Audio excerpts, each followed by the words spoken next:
All right, brake job for a 1988 Ford F-150, the rear brake drums. I believe several years are going to be extremely similar. Probably even different types of models are going to be similar, but certainly this one here is a Ford. So anyways, to start off with, we want to get the thing up in the air, get you a jack stand, or rather a floor jack. As in this particular case, I put the floor jack right there in the middle, a couple of jack stands on either side, as you can see. So keep everything good and safe. We don't want nothing falling. On the brake drum, in order to get it off, we got the clips right here. Got one here and one here. Then you got, the seal. It kind of looks a little rusty. So I am pulling out the PB Blaster, which is the greatest stuff since sliced bread when it comes to this sort of thing. You can use, WD-40, other different things, but PB Blaster is my choice. So I'm going to put a little bit of that on here, put a little bit of there, a little bit there. Okay, going to keep this video moving. I got the little clips here off. They're not very important. I think that's actually factory, so this may be the first time this 1988 Ford F-150 has ever actually had the rear brakes changed. This thing, it just may be the case. So you don't have to change the rear brakes very often. But anyways, after you spray a little bit of that lubricant on there, in order to get some of these old rusty things off, you want to get your hammer and tap right in between the studs. I mean, you go through and you can hit it like that. Then, if that doesn't actually help it pop off, of course, after you put your, WD-40 or PB Blaster or whatever in there, you can get it on the back side and you can start tapping it all the way around here. And as you can see,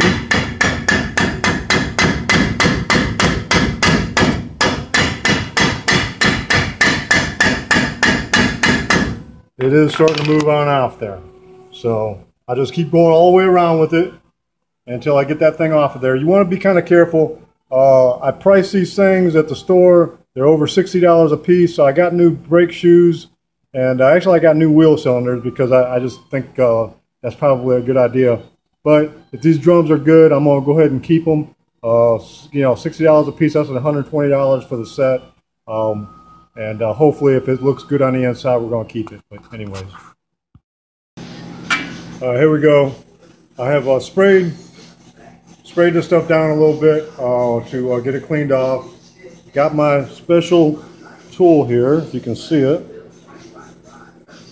You can get it at the local auto parts store. I'm sure you can buy them online if you want them. On the end here is a spring removal tool. You can see that. Okay, and here's how it works. You can see you got the spring right here is on the outside. The spring right here is on the inside. Okay, so we're going to go for the outside first and catch it on the end here. So you just put it on here and turn it. I'm doing this with one hand, mind you. A little trickier to do it with one hand, but anyway, here we go. Turn it, and there you go. Comes right off. Okay, that's how that works. Now also, let me show you while I got you here. This is also a very good thing to get. Now I don't like the looks of this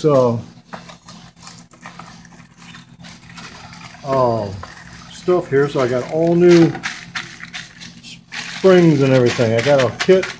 You can get a spring kit. Got all these things brand spanking new in there. It's a good idea to get it. It's real cheap and makes life a lot easier. Wheel cylinder. That right there is the wheel cylinder. You can see this one here, not looking so hot. So replacing the wheel cylinders and brake shoes on both sides. The drums I'm going to keep. $60 a piece. They're in decent enough shape. They're a little rusty on the outside, but on the inside they look fine. So this is not going to cost a whole lot. You get the job done, and you can do it properly for not a whole lot of money. All right, I'm just kind of going over some things here real quick. Of course, you got your little spring right here. Get your pair of pliers on there. Push it in, and then turn it, and it will pop off. Okay, I have done it over here on this side. As you can see, this one here is off. And according to the book, I was just going by the book here. Haynes manual is very good. You just got the different steps that it tells you to do here. Saying to take this side here off first. I took this side here off first. Had this little piece here come off. That right there goes right there. I'll pop that guy on there. Okay, you can see, whoops. You can see how that thing goes right on there. Okay, if I can see, get it with the camera here. That goes on there. Now, of course, you got the little spring part. Of course, you know, got my brake shoe. Just came right on off of here. And this piece here, you know, goes right here. Now, this is partly a reason, and it wasn't very clear in the book, but that's partly the reason why you do one side at a time. I'm going around here to the other side to show you that little plate that I just was showing you. That's it right there. So, you know, that's part of the reason why you leave one side. You always do one side at a time, leave one side intact. You see it's kind of dirty in here, but regardless, I got all the bits and pieces. Everything is in place, so I can make sure I get the other side. I've got everything off. I got everything kind of laid out, basically where it needs to be. I'll get all my new springs and my new shoes and all that stuff. But that's all the old stuff laid out for the most part how it came out. Wheel cylinder, gotta take it off. You can see I got some brake fluid dripping as we speak. This was 7/16 for the, if I can show it to you here, for the brake line, 7/16. Now that's a special wrench. It's kind of like it's like almost like a box end wrench, but it's got a little opening just so you can, you know, put it over top of the brake line itself. You can use a regular wrench. Sometimes they may strip it. This is a better one to use if you got one. I have used just the regular wrenches. Okay, now socket size. This would be a 1/2 inch, and of course I am just undoing the. You can see that. I'm undoing the bolts on the back side of the wheel cylinder here. Okay, so that's one. You can see. Get the other one here. Okay, I already got it loose. That's good. And I'm doing this one-handed again, which is always a lot of fun. Okay, come on off of there. If it's going to come, I may have to do this off camera. When I got two hands to do this, it should pop off of there. There we go.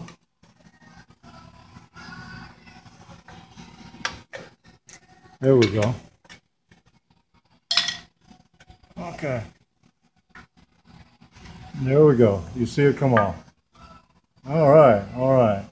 That's the little bleeder valve right there. It's all kind of greasy and nasty and all that kind of stuff, but old wheel cylinder going in the trash can. Not going to do anybody any good. So, anyways, okay, that's how that works. Oop, okay, here we go. Got the old wheel cylinder off. Got the new wheel cylinder. Had to pull the little rods out of the old wheel cylinder. I cleaned them up here a little bit.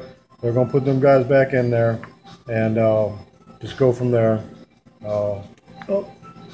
Anyways, pop them back in there and then put it back in the hole. So. Okay, we got the new wheel cylinder in. Looks really nice. I had a little bit of a time trying to get the brake line actually back on there. What I did was I actually loosened up the two bolts in there. I actually took them out, and that way I could have it kind of jiggling around, and I was able to get it lined up and get it in there.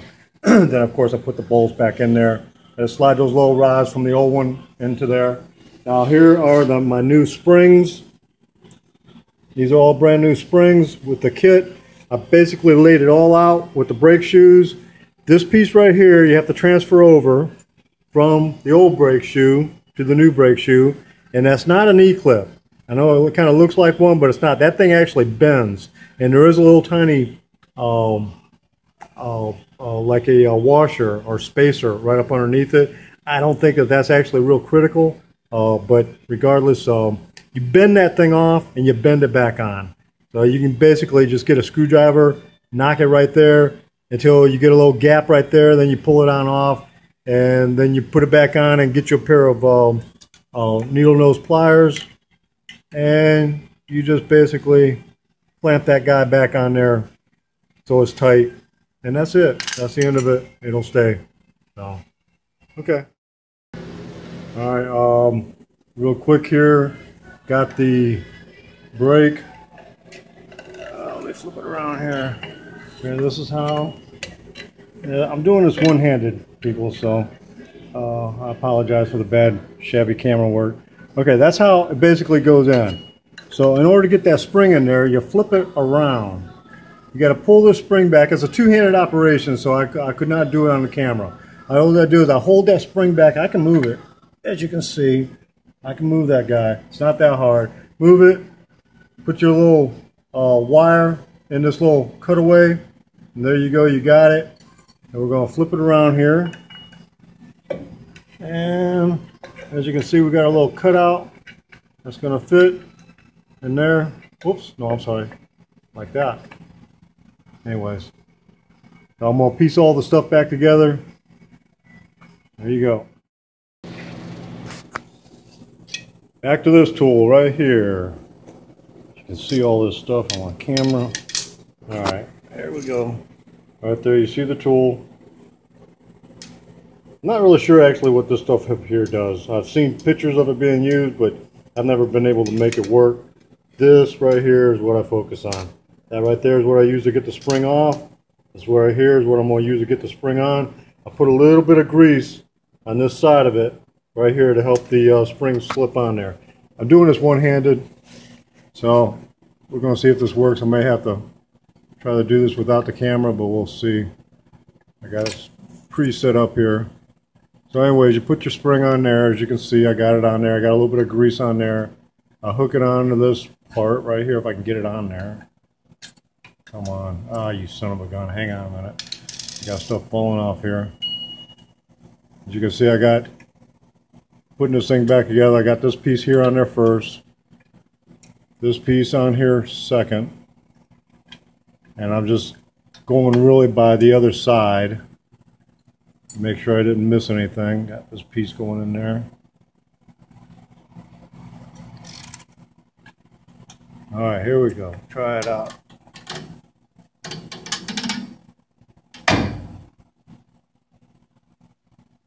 Okay, whoop. Come on, baby. Come on in there. Alright, well, you get the idea. A little tricky to do with one hand. So, anyways, there you go. Yeah, I think I'm going to try this one more time here on the camera. Just to make sure that it's clear. This right here can be upside down. So you want to make sure this piece here is the first one that goes on. Of course, you got the brake shoes. And then you got this piece right here that comes around. Like here, I'm going to put that on a little bit. And then this spring right here. So I did this one here first because this spring here, as you can see, it hooks in. I got it hooked in right here. These are all brand new springs from my little kit, of course. And I'm going to try to use my special super duper tool to get that on there. One-handed with the camera in one hand, the tool in the other hand. If I can keep them both coordinated here. And see if this actually works. I'm giving this a shot. Oh. Are you going to go? Oh. Can't see because I'm looking at the camera. Okay, here we go.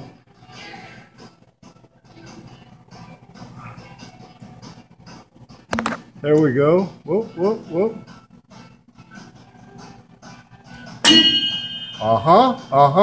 You can call me the one-handed mechanic, big guys. Heck yeah, you just saw it with your own two eyes. I did it. All right now. Anyways, gonna go on with the rest of this stuff. This stuff is all in the proper order. I got all this because I left the other side together. So this way I make sure I put everything back where it belongs. this right here. I had to order a new one of these because my old one, where's it at? My old one, it had fallen off evidently, got itself a little chewed up. I could probably use it. I just didn't like the looks of it. See, it's bent there. So it was like a $2 part, cost me $8 to get it shipped. So about $10 altogether. Anyway, it's going to keep on going on with this job. Okay, we're back here. Got the thing back together, looks like. This little piece right here, that was that new piece that I had bought. You know, of course it hooks into this hole here. You have to bring this cable that comes from here, bring it on around, and it fits into the hole there. And then of course the spring comes in, hooks in right there, and it hooks in right here. I had to do that. I used a pair of vice grips with kind of like a needle nose vice grips in order to get those on there. And it was pretty easy. It wasn't too hard to do. This right here, of course, is the adjusting screw right here. If you get your screwdriver and turn this guy, if I can do this with the camera and the one-handed mechanic again. See, whoop, there you go. You see how that turns? And it holds that. That thing right there is actually popping up against that thing to hold it so it doesn't go backwards on you. Now, let me, what the story is you got to put your drum back on, and you want your drum fitting just kind of, where you can hear it rub just a little bit. That's basically the way you want to get it set up. Alright, I got the drum on here. When we hear it rubbing just a little bit, that's where we want to leave it, and get to the other side. And that's how you do back brakes on an old Ford pickup.